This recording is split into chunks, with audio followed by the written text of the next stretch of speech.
बिस्मिल्लाहिर्रहमानिर्रहीम, अस्सलाम वालेकुम। मैं हूं ईसा नकवी। आज बुध 6 अप्रैल है। आपको मालूम है कि इस वक्त पाकिस्तान की क्या सियासी सूरत हाल है। वज़ीर-ए-आज़म इमरान खान समझते हैं कि जो मौजूदा सियासी अदम इस्तेहकाम है उसके पीछे एक बैनुल-अक़वामी साजिश है। वाशिंगटन से उसके ताने बाने मिलते हैं और जिस तरीके से उनके अपने पार्टी के लोग उनका साथ छोड़कर अपोजिशन जमातों के साथ जाकर मिल गए, इसी तरीके से जो उनके इत्तेहादी जमातें हैं वो उठकर अपोजिशन के साथ बैठ गई अपेरेंटली फॉर नो रीज़न। वो ये समझते हैं कि ये मामला वाशिंगटन से डील हो रहा है और अमेरिका पाकिस्तान में रजीम चेंज चाहता है, जो उसकी एक नोन पॉलिसी है। बहुत सारे लोग इस थियरी से इत्तफाक करते हैं, फिर बहुत सारे लोग हैं जो कि इससे इख्तलाफ करते हैं। वो कहते हैं और अपोजिशन जमातें कहती हैं कि ये किस तरीके से हो सकता है कि हम पर गद्दारी का इल्ज़ाम लगाया जा रहा है। पाकिस्तान में सियासी सूरत हाल किस करवट बैठेगी, ज़ाहिर है कि इसके ऊपर रेगुलरली मैं गुफ्तगू कर रहा हूँ और गुज़श्ता 1-1.5 साल से उन वजूहात की तरफ इशारा कर रहा था कि ये वो वजूहात हैं जो वज़ीर-ए-आज़म इमरान खान को मुश्किल में डाल देंगी, उनकी हुकूमत को। और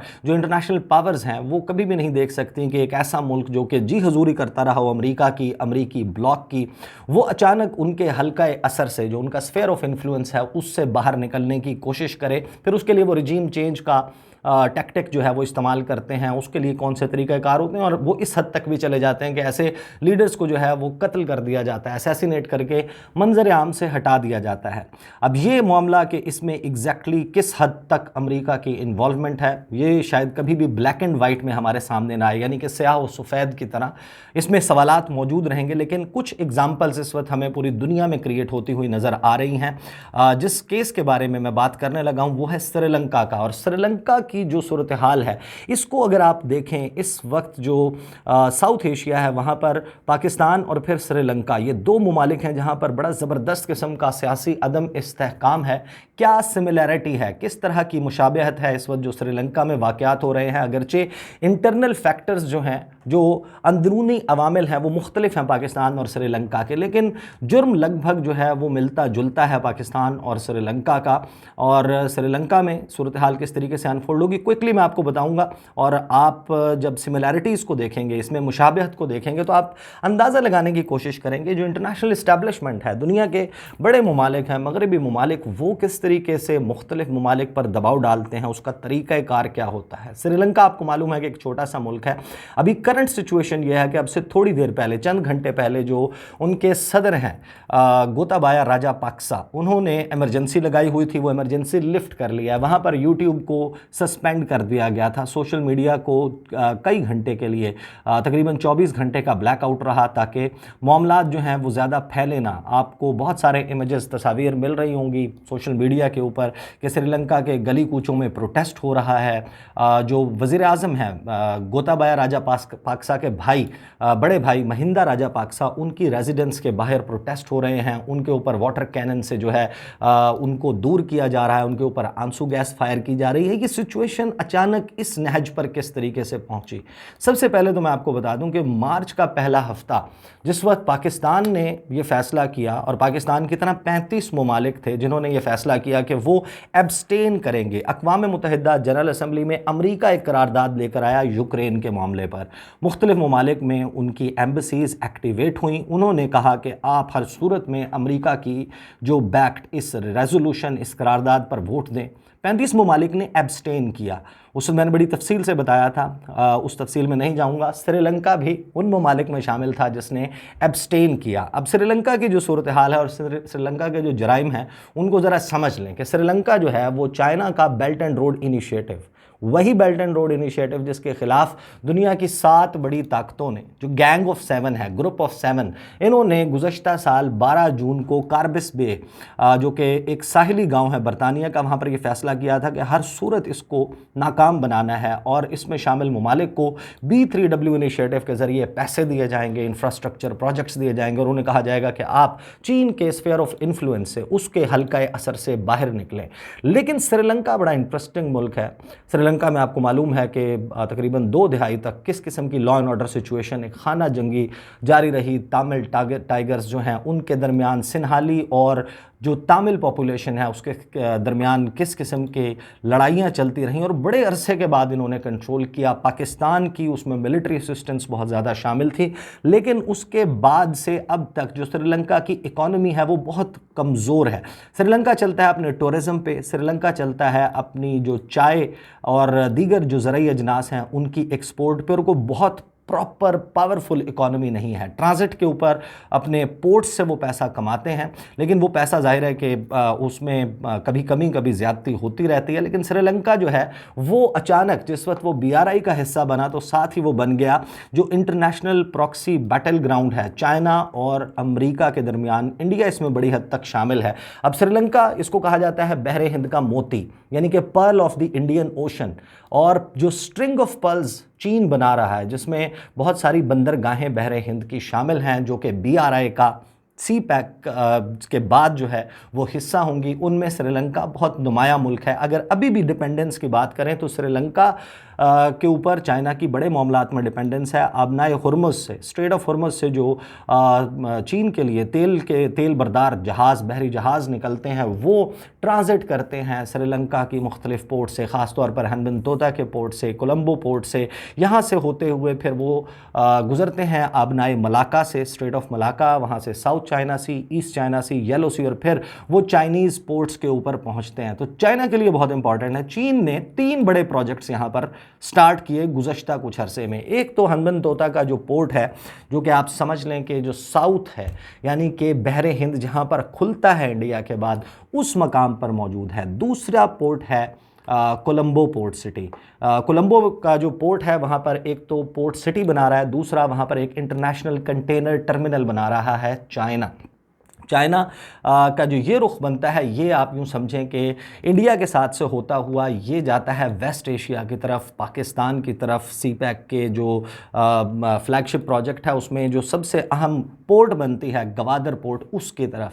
और फिर तीसरा मकाम नॉर्थ ऑफ श्रीलंका बनता है जो कि जाफना पेनिनसुला, तमिलनाडु से कोई 40-42 किलोमीटर दूर ये जगह बनती है। वैसे तो 105 से ज़्यादा किलोमीटर्स का रास्ता बनता है अगर आपने किसी मरकज़ी मकाम पर पहुंचना हो जाफना पेनिनसुला से। यहाँ पर 3 पोर्ट्स जो प्रोजेक्ट्स कर रहा है श्रीलंका। एक है हनबिन तोता का पोर्ट जो चाइना के पास है, कोलंबो पोर्ट सिटी वो बना रहा है, इंटरनेशनल कंटेनर टर्मिनल वो बना रहा है, और जाफना पेनिनसुला के बिल्कुल पास जो है वो चाइना को मिला $12 मिलियन का एक प्रोजेक्ट। अगरचे छोटा प्रोजेक्ट है लेकिन बड़े लंबे अरसे तक चलना था। और ये प्रोजेक्ट है जिसके लिए वहाँ पर वो रिन्यूएबल एनर्जी, सोलर पावर के प्रोजेक्ट्स लगाएगा। ये है चाइना की प्रेजेंस। चाइना ने जो श्रीलंका की इकोनॉमी है उसको सपोर्ट करने के लिए $2.5 अरब का लोन दिया, क्रेडिट लाइन दी, ये सब कुछ कर रहा है।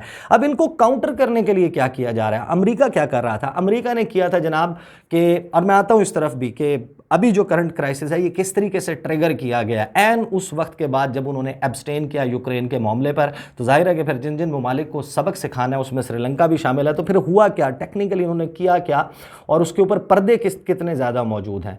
अब इस सारे मामले में उन्होंने इसको पहले तो कोशिश की कि जनाब हनबिन तोता का पोर्ट किसी सूरत चाइना के पास ना जाए।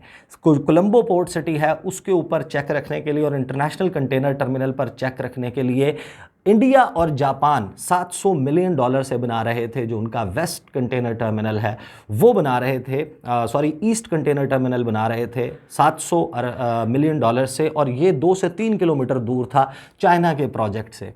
चाइना को उसके ऊपर एतराज़ था। लास्ट ईयर आपको याद होगा मैंने वीडियोस किए जिसमें इंडिया को और जापान को, इन दोनों को रिफ्यूज़ कर दिया, इन दोनों से वो मुआहदा मनसूख कर दिया श्रीलंका ने, और लग रहा था कि अब इसको सबक सिखाया जाएगा श्रीलंका को। लेकिन फिर श्रीलंका ने क्या किया, उसको अंदाज़ा है कि उसकी इकॉनमी सस्टेन नहीं कर सकती इंटरनेशनल प्रेशर को, और चाइना बाहर से बैठकर उनका मुल्क नहीं चलाएगा। उन्होंने फिर एक बड़े बिजनेसमैन हैं इंडिया के, गौतम अडानी, गुजरात बेस्ड है, उनको 2 बड़े प्रोजेक्ट्स दिए ताकि वो थोड़ा सा मामला जो प्रेशर है उसको ईज़ किया जाए। एक उन्होंने किया कि जनाब जाफना पेनिनसुला के साथ ही रिन्यूएबल एनर्जी का ही प्रोजेक्ट जो है वो गौतम अडानी को दे देते हैं। उसके बाद वो एक प्रोजेक्ट ईस्ट कंटेनर की बजाय वेस्ट कंटेनर टर्मिनल जो थोड़ा सा दूर बनता है वो भी गौतम अडानी को दे देते हैं, जिसको 35 साल के एग्रीमेंट करते हैं कि बिल्ड ऑपरेट ट्रांसफ़र के तहत, और उसमें major stakeholder Gautam Adani है। 51% उनके पास शेयर हैं, वो रखेंगे, ऑपरेट करेंगे, इंडियंस वहाँ पर आएंगे और एक चेक मौजूद रहेगा। लेकिन 2 क्वाड कंट्रीज़ जो हैं वो हो चुकी थी नाराज़। इस सारे मामले में अब जो ट्रिगर किया है करंट पॉलिटिकल क्राइसिस को, वो किया है कि मार्च के पहले हफ्ते में जब उन्होंने वोट नहीं दिया, उसके अराउंड जो है वो आईएमएफ एक स्टेटमेंट जारी करता है कि हो श्रीलंका जो है उसके तो जो फॉरेन रिजर्व्स हैं वो बहुत कम रह गए हैं। और ज़ाहिर है कि कम रहने थे, इनकी पॉलिसीज़ में भी ज़ाहिर है कि बहुत सारे सुकम हैं, इंटरनल फैक्टर्स मौजूद हैं।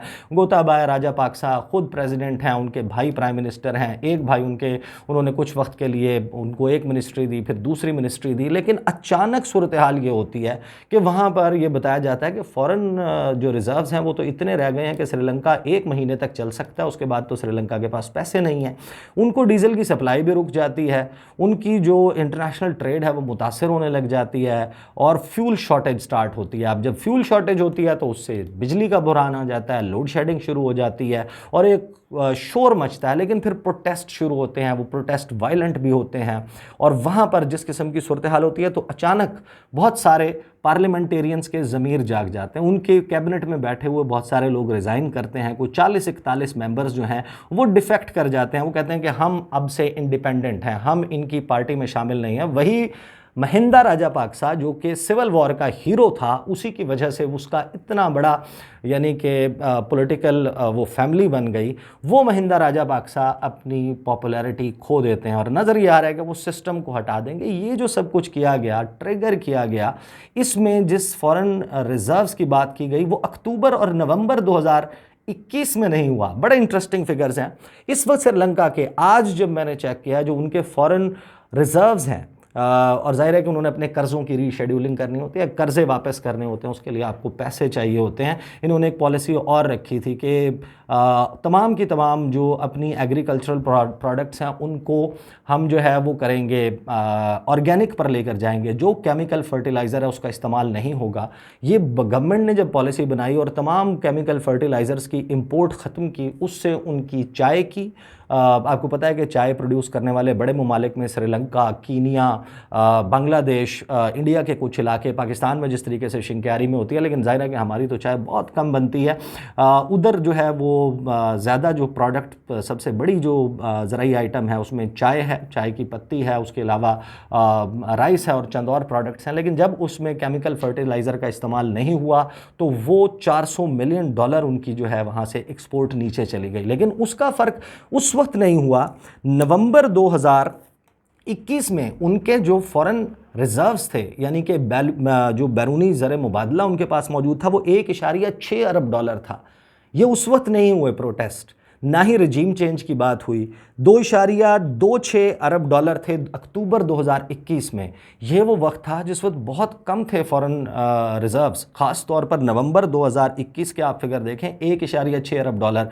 ना उस वक्त IMF का बयान आता है, ना उस वक्त कोई इंटरनेशनल जो ममालिक हैं उसके श्रीलंका के साथ ट्रेड मुतासर होती है। लेकिन जब वो ये फैसला करते हैं कि उन्होंने एब्सटेन करना है यूक्रेन के मामले पर और पहले जराइम की एक फहरिस्त थी, तो फिर जनवरी 2022 में $2.36 अरब थी और फरवरी 2022 में $2.31 अरब।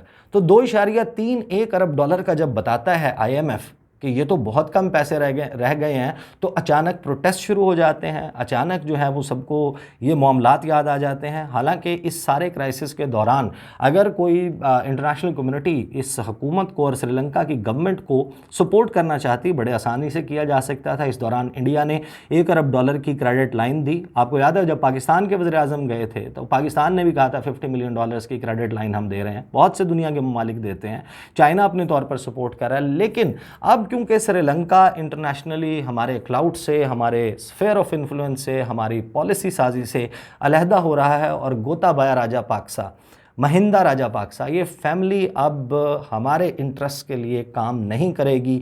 चाइना का इन्फ्लुएंस बहुत ज़्यादा बढ़ गया तो बस ठीक है, फिर अब $2.31 अरब के ऊपर सवाल उठाया IMF ने। नेगोशिएशन की बात हो रही है कि बेल आउट पैकेज जो है वो दिया जाएगा, उसमें शराइत रखी जाएंगी।